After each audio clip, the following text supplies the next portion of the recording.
Trigger warning, opinion. Hey guys, welcome back to my YouTube channel and welcome to another tier maker video. I am super excited for this one. Today I'm going to be ranking all of the mainline Toa teams from the BIONICLE series based on how much I like them. So if you're excited to see my thoughts, keep on watching. Okay, so I'm on tier maker and I have 4 tiers.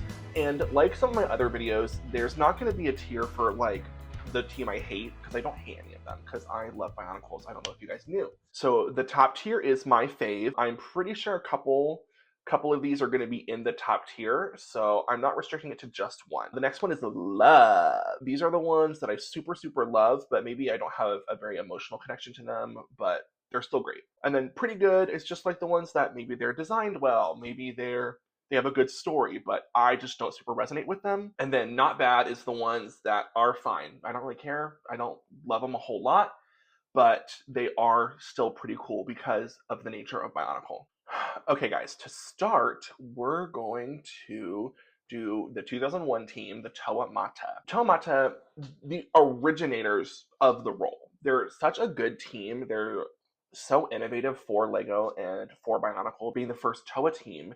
They're such an innovation, and I think they're so great. Gali Mata is maybe my favorite Bionicle set of all time. She's pretty good, but the other ones, they're all classic. So I am going to put the Toa Mata in love because I do like every single one of them, but there's a little left to be desired. The next team is the Toa Nuva. They're probably going to go in love too, because they're basically clone sets of the Toa Mata, but the Toa Nuva were extremely innovative because they had silver armor.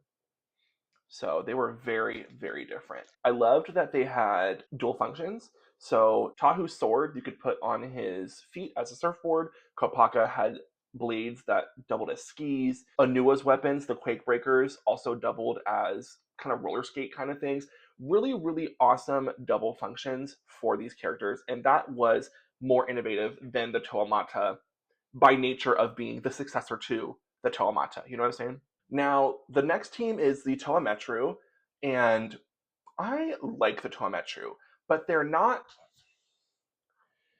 my favorite, mostly because of the bland color scheme. Now, the Toa Metru have more articulation. They have knees, elbows, and neck articulation, which is already a step up from the prior 2 years, but the gear function that comes along with the extra functionality doesn't work that well. It's a little wobbly. Everyone who has Toa Metru know that they kind of wobble and their arms are really floppy and they don't work the best. So I'm going to put the Toa Metru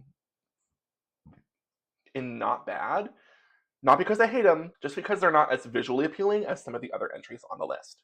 Next, we have the Toa Hordika, which are kind of the same. They're kind of clone sets like the last 3 entries. Their arm gear function was a lot more stable than the Toa Metru. So for that, including the new piece for the legs, the new head connection, the awesome new weapons, I think I'm going to put them in pretty good. Because they are a lot more visually distinct than the Toa Metru, I think.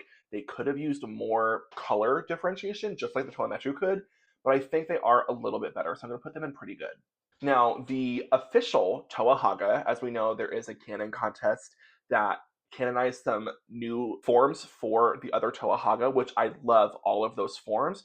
They're not official, so I'm going to leave them off this list. And the official Toa Haga, I'm going to put in love because these are excellent sets. I love the metal colored armor. I love how it's more bulky and they look a little more regal and more like guardsmen, which is what they are. I love the Ratuka shields. I love the long spears. I love spears on a Bionicle. I love a spear. So I think they are some excellent sets. Next, we have the Toa Inika from 2006.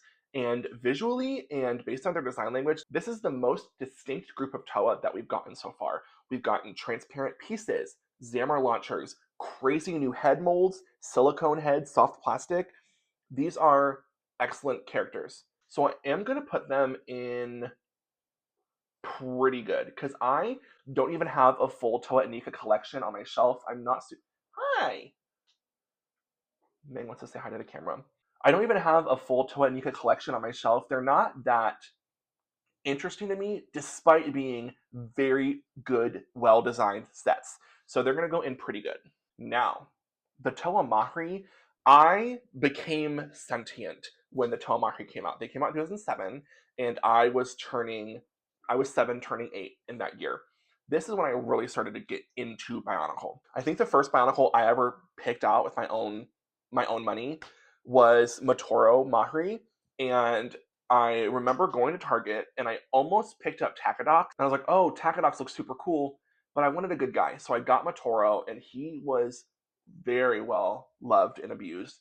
If I can find some old pictures of him, I'll put him up there because he was beat up back in the day. My brother had Nuparu and Holly, and my other brother had Jala, and I had Huki actually. Between my family, we had all of them except for Kongu. So based on the fact that they are so close in my heart, they're gonna go in my faves because this is kind of like my beginning to Bionicle, you know? Next up, we have the 2008 Winter Wave, which was the Fantoka. The impact this cover art had on my life was unmeasurable and astronomical. This was so crazy. I could not believe that the Toa Nova were coming back. This was like life changing. I am obsessed with this entire year of Bionicle, and we'll come to that in a minute. A lot of people don't like the Toa Nova from 2008 because of the bland color scheme, and I know I ripped on the Toa Metru for having the gray. I like the Fantoka. I think the bright orange and the bright lime green really work better than the dark muted colors of the Toa Metru era. I think it works better with the Fantoka. And I'm going to put them in my faves because this was excellent. I remember getting Kirox for my birthday. My oldest brother had Vampira, and my middle oldest brother had Antraz. I loved these characters so much. I remember I almost picked up Kopaka Nuva from 2008 when I went shopping the next year after I got Motoro, but I actually picked up a different character, which we're about to talk about in the next one. So next we have the infamous Toa Mystica. I always said Mystica, but I don't know how to pronounce things. These were life-changing to me. I love the Mystica so much. It's my favorite wave of all Bionicle. Obviously, they're going to go right in my faves. I love this wave. I love the insects. I love the Ninra ghost launchers. I think this is such a great wave. When I went to Target that fateful year, I almost picked up Kopaka. I actually got him and was walking out. I was like, Mom, not this one. I need to get another one.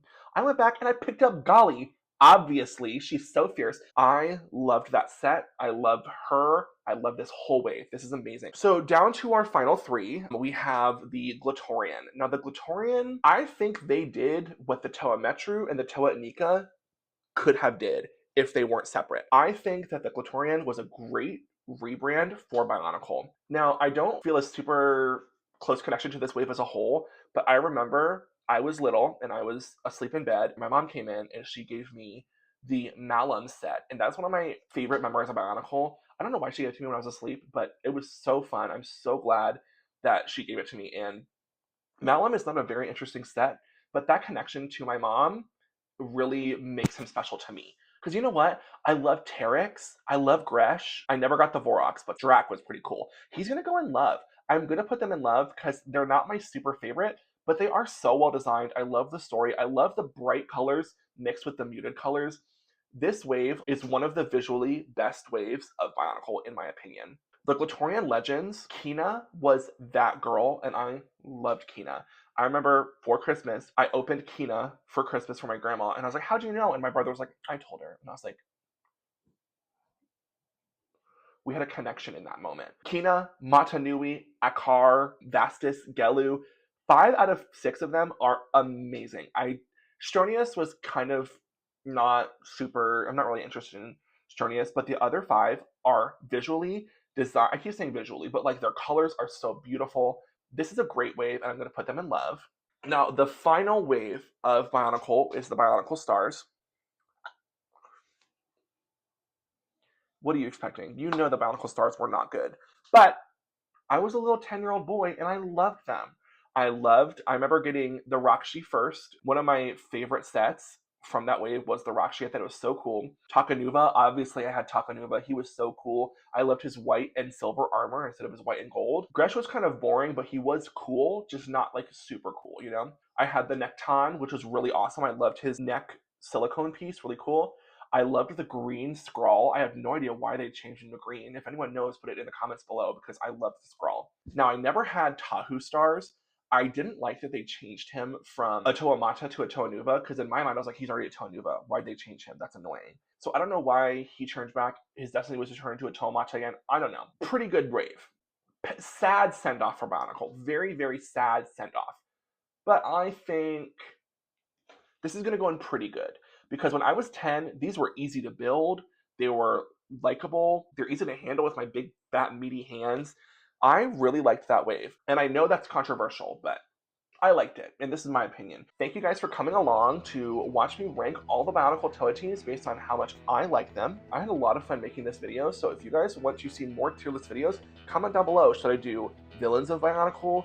Should I do my favorite seasons of Doctor Who? What should I do? Should I do my own Toa Teams that I made up in my lore? Let me know down below, leave a comment, subscribe to my YouTube channel, and like the video. Especially leave a comment and like, because the more you interact with my video, the more that YouTube will recognize that I'm supposed to be a world famous celebrity, and they will push my videos out there. So definitely comment down below. Thank you guys so much for watching, and I will see you guys in my next video. Peace, y'all.